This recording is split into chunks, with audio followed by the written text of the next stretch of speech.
Acid flips are gonna die, we're gonna run over you. Yeah, what you gonna do when we run over you? Acid flips, What you gonna do? What you gonna do when we run over you? Acid flips. Yeah. You know what the funny thing is? It's probably they're using their own assets, but we're accusing them of using other assets. And they're using their own assets to make this game, to run, so we can run over you. So this is Runoveryou. I still feel like there's so much used material from external third parties, and pretty much imagine Test Drive, but you're running over people on bikes from behind, and then you encounter walls that move up and down, kind of like thwomps. It's a bit of an obstacle course. Yeah, and then you're like avoiding a swinging axe that rotates. And people that breathe fire on you.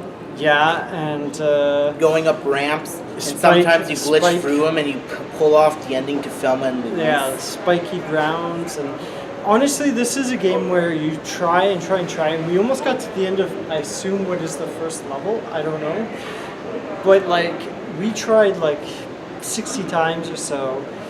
Now this game is like almost $3.50. If you can get it for $1 and you're really bored and you want to burn the I dollar, just feel like I felt tired. I felt like this game made me tired because we kept playing like the same part of A level. Yeah. I mean, with this and Caster, they're both really addicting, but at the same time, like Caster has a lot more. I think it's more addictive. This game is more addictive because it's very punishing. You make one mistake, you start all over again. You have to avoid trying to make a mistake. Again, Caster is very forgiving with the whole healing aspect. Yeah, but I guess it's in the mind of, like, somebody like you would definitely want to play this again and again because it's very punishing and you want to try again. I would have preferred Caster because it's a lot more. I just feel like with this, it gets old really fast. Yeah. Caster I found was like sort of interesting because each level they tried to change something up different. The environment and yeah. textures. And I feel like with this, it's like the same level and you can't even finish the first level, so you don't even know if there is a second level. I feel like what they should have done to benefit from this, and this is me we're talking about, they should have done something where it randomizes the road for you. Yeah, I'm surprised it wasn't roguelike-ish, like or procedural generation. Yeah, I just feel like if you can get this game for like 60 cents, sure, go for it. Other than that, like, you're not really missing an experience. Like, this is very different than the other stuff we played, but this is like, it's not worth the $3.50. There's so much out there, especially on Steam. Like there are games we probably gave like low ratings to that are a lot better. I would give this this like a 3 out of 10. Oh yeah. Like, I just feel like there's so much on Steam that like anyone can direct you to something that's not only cheaper but also sometimes $3.40.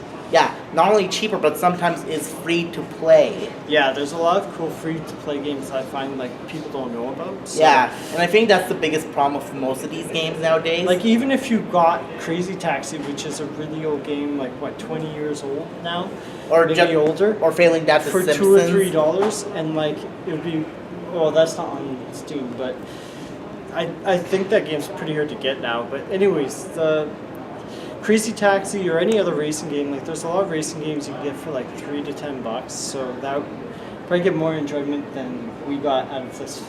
Forcing ourselves to play the 5 to 10 minutes to run over people. Yeah, I actually would rather play Caster than this. Yeah, because at least with Caster, there's a lot of interesting things going for it, even if the graphics don't look good. And here, like in this game, like it doesn't change. You're playing the same like 30 seconds over and over again. Play the same 30 seconds, play the same... So redundant, and... yeah, like even Dark Souls is better, and it follows that same sort of punishing and makes you want to try again. Yeah.